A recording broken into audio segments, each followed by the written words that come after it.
கும்பம் கும்பராசிக்காரர்களுக்கு பெரிய ரிலீஃப்ன்றதை அடிக்கடி சொல்லியிருக்கிறேன்.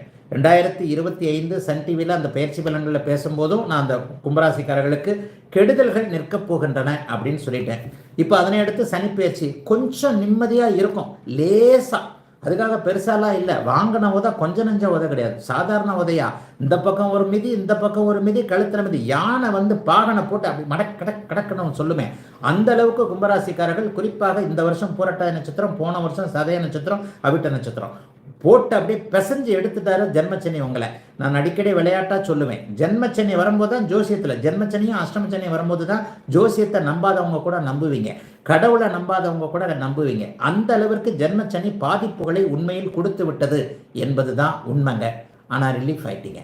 எல்லா துக்கத்திற்கும் ஒரு அளவு இருக்குல்ல, எல்லா கஷ்டத்திற்கும் ஒரு ரேஞ்ச் இருக்குது. என்னதான் இருந்தாலும் எவ்வளவு தான் தாங்கிறது, ஒரு மனுஷனால் எவ்வளவு வெயிட் தாங்க முடியுமோ அவ்வளோதான் தாங்க முடியும். அதுக்காக ஒரு டன்னை தூக்கி தலையில் வச்சா தாங்க முடியுமா?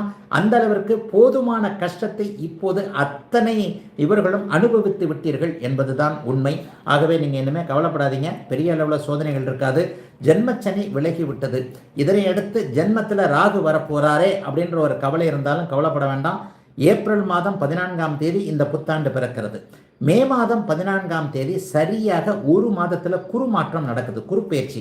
இந்த குரு பயிற்சியில் ராசியில் அப்படியே குரு பார்க்க, அஞ்சிலிருந்து ராசியை பார்க்க ஆரம்பிக்கிறார். உண்மையிலேயே ராகு மட்டும் ராசிக்கு மாறாமல் இருந்து கும்பராசிக்காரர்களுக்கு இந்த குரு பயிற்சி நடந்திருந்ததுன்னா அட்டகாசம். அதாவது ராசி பாபத்துவத்தை அடையாமல் ராசி காலியாக இருந்து அப்படியே குரு பார்த்தார்னு வச்சுக்கோங்க, இந்த 2 வருஷம் நடந்த கஷ்ட நஷ்டங்கள்லாம் அப்படியே தூக்கி போட்டுட்டு 20 வருஷத்துக்கு தேவையானதை ஒரு வருஷத்தில் சம்பாரிச்சிருவீங்க.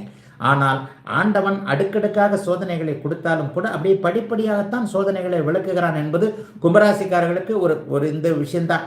ஜென்மராகு வரப்போறார். இப்போத்தான் ஜென்மச்சனி விலகுது, ஜென்மராகு வரப்போறார். ஆனால் அந்த ஜென்மராகுவை அடக்கி வைக்கக்கூடிய குருவின் பார்வை 5ஆம் இடத்துலேருந்து இது பண்ணிடுது.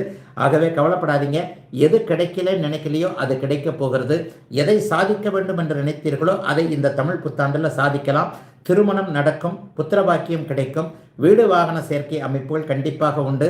அப்பா அம்மா கிட்ட சோம்பேறி தண்டச்சோர்னு பேர் வாங்கின இளைய பருவத்தினர் ஓரளவுக்கு நல்லா இருப்பீங்க. காதல் தோல்வியிலிருந்து வெளியே வரக்கூடிய அமைப்புகள் கண்டிப்பாக உண்டு. எதை உயிரிழப்புகளை தவிர மற்றவைகள் எல்லாம் படிப்படியாக அப்படியே பின்னாடி வரும். பணம் சம்பாதிக்க போறீங்க. இந்த பணம் என்கின்ற ஒன்று இருந்தால் எதையும் சாதித்திடலாம், எதையும் வாங்கிடலான்ற அமைப்புகள்லாம் இப்போது கும்பராசிக்காரர்களுக்கு அப்படியே விளங்கி விட்டது. அதை நீங்கள் இனிமே அப்படியே சாதிச்சு காட்டக்கூடிய அமைப்பு, உறுத்தி கொண்டிருந்த கடன்கள் விலகக்கூடிய அமைப்பு என எல்லாவற்றிலும் ஒரு நிறைவான நல்லவைகள் நடக்கக்கூடிய சுபமான யோக வருடமாக இந்த தமிழ் புத்தாண்டு கண்டிப்பாக இருக்கும். கும்பராசிக்காரர்கள் சாதிப்பீர்கள்.